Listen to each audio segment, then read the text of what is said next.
broadcast, the Bank of Korea makes its third rate cut in less than a year, leaving the nation's key interest rate at a record low of 1.75%. A hacker who claims to possess sensitive data on the country's nuclear power plants threatens to sell the information to other countries unless the Korean government hands over an unspecified amount of money. And Iraqi security forces continue their biggest offensive to date against Islamic State militants in Tikrit. The hometown of former dictator Saddam Hussein was seized by the terror group last June. Late Night Edition starts now.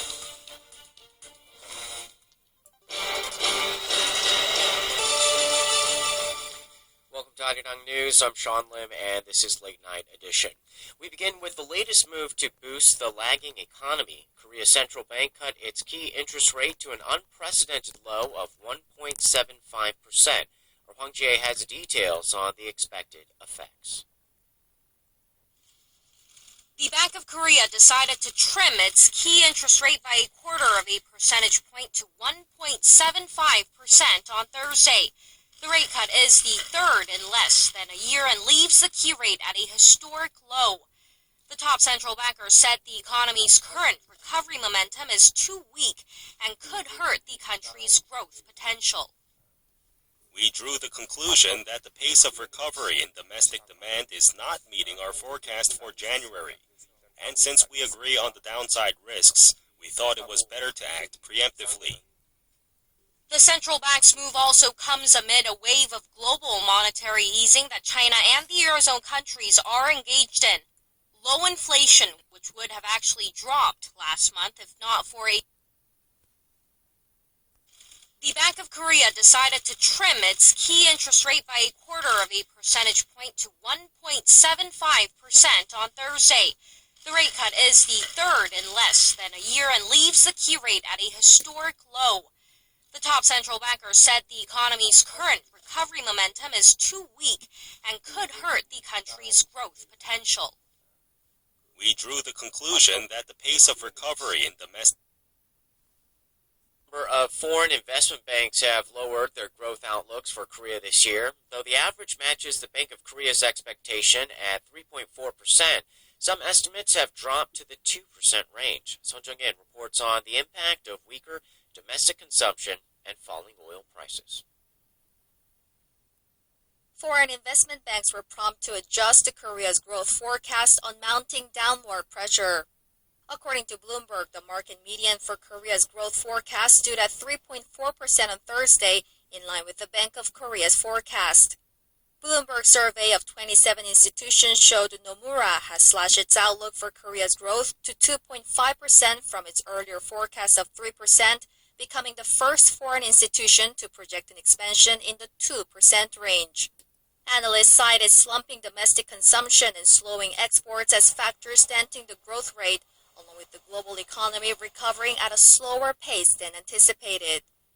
They say external factors such as the prospect of the U.S. raising its interest rate and the weakening of the Japanese yen could also drag Korea's growth down further. But some investment banks have kept their rosy outlooks. Barclays has projected a growth rate of 4%, while Credit Suisse has matched the government's outlook of 3.8%.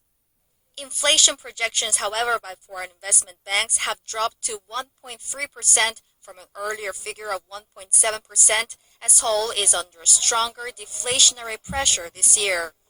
Domestic research institutes have also indicated that they could lower the inflation outlook in their quarterly projections next month, with oil prices at a lower level than they projected last year. Son Jung-in, Arirang News. Meanwhile, the Korean won is rapidly depreciating against the U.S. dollar on expectations that the U.S. Federal Reserve will raise its interest rate soon. But these currency conditions are not expected to have a profound impact on Korean exports. Our Kim Ji-yeon tells us why.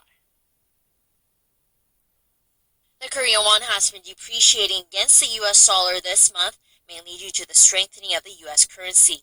In the month of March, the won weakened about 2.5% against the greenback to close at 1,126 won on Thursday.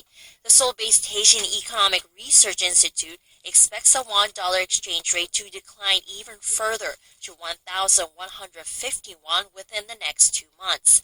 This on expectations the U.S. Federal Reserve will raise its rate in the coming months and possibly sooner. The overlying projection is that the Fed will raise its interest rate in April. We even think there is a possibility that it may raise the rate in its upcoming Federal Open Market Committee meeting next week, due to improved unemployment figures in February. Since the depreciation of the Korean currency stems mainly from the strengthening of the U.S. dollar rather than strong economic fundamentals, local analysts say it won't have a profound impact on boosting the competitiveness of Korean exports. Busan-based BS Financial Group says that's because the currencies of other Asian countries, such as the Japanese yen, are also depreciating against the dollar. The types of goods exported by Korea and Japan, including steel and automobiles, and their competitiveness comes from the valuation of their local currencies.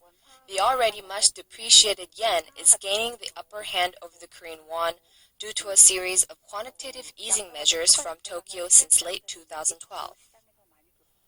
In the month of March alone, the Japanese yen weakened about 2% against the greenback. The BS Financial Group researcher predicts the yen will reach the 130 yen level against the dollar in the coming months, from the current level of 121, which is already a near 8-year low. Kim Jung, Arirang News. The nuclear reactor hacker who last Christmas threatened to shut down some of Korea's nuclear power plants is back, and this time he or she is demanding money in exchange for not handing over sensitive data to third countries. Connie Kim has the details. The hacker that threatened to shut down Korea's nuclear facilities last year has come back with a fresh threat. Using the same Twitter account, the hacker demanded money and warned that countries from Northern Europe, Southeast Asia, and South America want to buy Korea's nuclear reactor information. There was no specified amount for the payout, but the message did say nuclear authorities should send an email to the stated address if it's willing to take the offer. Along with the threat, more than 20 files were released, including floor maps and transcript of a phone conversation between President Park Geun-hye and United Nations Security General Ban Ki-moon. An official from the state-run Korea Hydro and Nuclear Power Company said it's looking into how the information got leaked and how sensitive the released documents are. The threat comes about 3 months after the hacker threatened to destroy power plants if the company didn't halt operations at 3 of Korea's nuclear facilities by Christmas last year. No destruction was done to the reactors even after the shutdown deadline, and the nuclear power company had insisted the released data posed no threat. However, the hacker's comeback is raising concerns, as a person behind the nuclear power hack still hasn't been identified, even after months of investigation.